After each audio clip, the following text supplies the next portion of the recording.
Hi friends, जैसा कि आप सभी जानते हैं, हिंदू धर्म के अनुसार सबसे पवित्र नदी गंगा नदी मानी जाती है।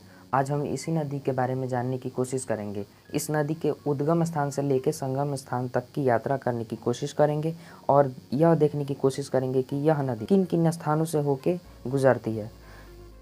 गंगा नदी की लंबाई 2525 किलोमीटर है और यह नदी गंगोत्री ग्लेशियर से निकलती है। उत्तराखंड के गंगोत्री ग्लेशियर से यह नदी भागीरथी के नाम से निकलती है।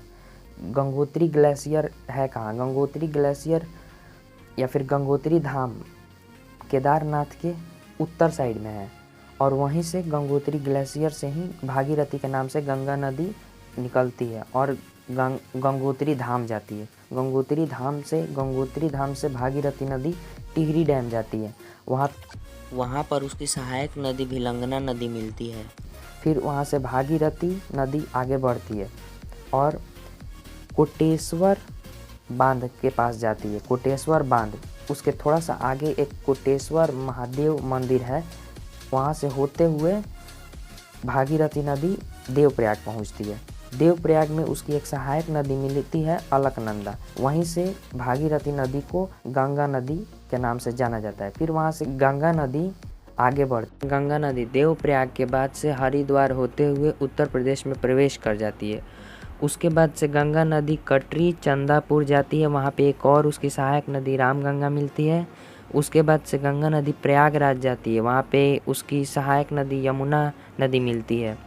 उसके बाद से गंगा नदी बिहार और उत्तर प्रदेश के सीमा के पास जाती है। वहाँ पे उसकी सहायक नदी घाघरा नदी मिलती है। उसके बाद से गंगा नदी डोरीगंज जाती है। डोरीगंज में उसकी सहायक नदी सोन नदी मिलती है।